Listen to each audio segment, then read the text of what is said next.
నమస్కారం. Welcome to my channel. ఈ వీడియోలో ప్రభుత్వ ఉద్యోగుల పీఆర్సీపై ఆర్థిక శాఖ అధికారులతో సీఎం సమీక్ష. దీనికి సంబంధించిన పూర్తి తాజా సమాచారాన్ని ఈ వీడియోలో తెలుసుకుందాము. వీడియో అయితే ఎక్కడే గాని స్కిప్ చేయకుండా ఎండ్ వరకు చూసేటప్పుడు ఇన్ఫర్మేషన్ పూర్తిగా అర్థమవుతుంది. అలాగే వీడియో చూస్తున్న ప్రతి ఒక్కరు వీడియోకి లైక్ చేయండి ఫ్రెండ్స్. ఈ వీడియోని తోటి ఉద్యోగ పెన్షన్ మిత్రులతో అయితే షేర్ చేయండి. కొత్తగా మన ఛానల్ చూస్తున్న వారు ఇంకెవరైనా సబ్స్క్రైబ్ చేసుకోకుంటే వెంటనే మన ఛానల్‌ని సబ్స్క్రైబ్ చేసుకోండి. దీని ద్వారా నేను చేసే లేటెస్ట్ వీడియోస్ అన్నీ మీ వరకు రీచ్ అవుతాయి. ఇక ఆలస్యం చేయకుండా వివరాల్లోకైతే వెళ్ళిపోదాము. ఫ్రెండ్స్, ఇక విషయానికి వచ్చినట్లయితే ప్రభుత్వ ఉద్యోగులు, ఉపాధ్యాయులు, పెన్షనర్స్ తీవ్రమైన ఆర్థిక అనిశ్చితిలో కొట్టుమిట్టాడుతున్నారు. రాజ్యాంగబద్ధంగా నిబంధనల ప్రకారంగా తమకు సకాలంలో అందాల్సిన వేతన సవరణ, పీఆర్సీ, కరువు భత్యం, డీఏ, ఇతర ఆర్థిక ప్రయోజనాలు ఏళ్ల తరబడి జాప్యం అవుతూ ఉండడంతో వారు తీవ్ర ఆవేదన వ్యక్తం చేస్తున్నారు. ఇది ప్రభుత్వం ఉచితంగా ఇచ్చే పథకం కాదు, తమ హక్కు అని దశాబ్దాల తరబడి ప్రభుత్వానికి సేవ చేసినందుకు ఫలితంగా అందాల్సినటువంటి న్యాయమైన వాటా అని ఉద్యోగ వర్గాలు స్పష్టం చేస్తున్నాయి. పీఆర్సీ అంతులేని జాప్యం, ఆర్థిక నష్టం.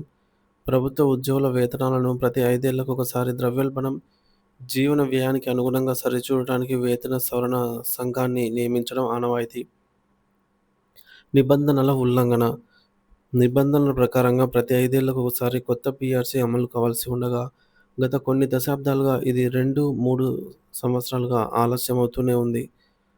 తీవ్ర ఆర్థిక నష్టం. ఈ జాప్యం వల్ల ఉద్యోగులు 5 ఏళ్ల కాలానికి పొందాల్సిన ప్రయోజనాన్ని కోల్పోతున్నారు. ఉదాహరణకు 2023లో రావాల్సిన పీఆర్సీ 2025లో అమలైతే ఆ 2 ఏళ్ల కాలానికి సంబంధించిన పెరిగిన వేతనం, అలవెన్సులు, తద్వారా పెరగాల్సిన పదవీ విరమణ ప్రయోజనాలు అన్నీ నష్టపోతున్నారు. ప్రస్తుత పరిస్థితి. 11వ పీఆర్సీ గడువు జూన్ 2023తో ముగిసింది. ఇక ఇప్పటికే సంవత్సరం పైగా గడిచినా 12వ పీఆర్సీ కమిషన్‌ను నియమించడం, నివేదిక తెప్పించుకోవడం, కనీస మధ్యంతర భృతి ఐఆర్ సైతం ప్రకటించకపోవడం వంటి చర్యలు ప్రభుత్వం చేపట్టకపోవడంతో ఉద్యోగ వర్గాల్లో తీవ్ర నిరాశ అయితే కలిగిస్తోంది. ఇతర ఆర్థిక బకాయిలు, పేరుకుపోతున్న సమస్యలు. కరువు భత్యం, డీఏ బకాయిలు. పెరిగిన ధరల నుంచి ఉద్యోగులకు ఉపశమనం కలిగించడానికి కేంద్ర ప్రభుత్వం ప్రతి 6 నెలలకోసారి డీఏను ప్రకటిస్తుంది. రాష్ట్ర ప్రభుత్వాలు కూడా దానిని అమలు చేయాలి. కానీ రాష్ట్రంలో అనేక డీఏలు పెండింగ్‌లో ఉన్నాయి.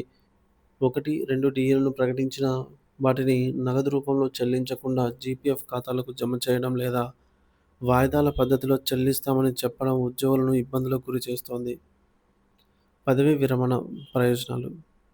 ఒక ఉద్యోగి తన జీవిత విరమణ తేదీకి కొన్ని నెలల ముందే సంబంధిత పత్రాలను ఏజీ కార్యాలయానికి సమర్పించినప్పటికీ పదవీ విరమణ తర్వాత గ్రాట్యుటీ, ఆర్జిత సెలవు, నగదు, ఈఎల్ ఎన్కాష్‌మెంట్, కమ్యుటేషన్ వంటి ప్రయోజనాలు నెలలు, సంవత్సరాల తరబడి అందటం లేదు. ఇది పదవీ విరమణ చేసిన ఉద్యోగులను వారి వృద్ధాప్యంలో ఆర్థికంగా తీవ్ర ఇబ్బందులకు గురిచేస్తోంది.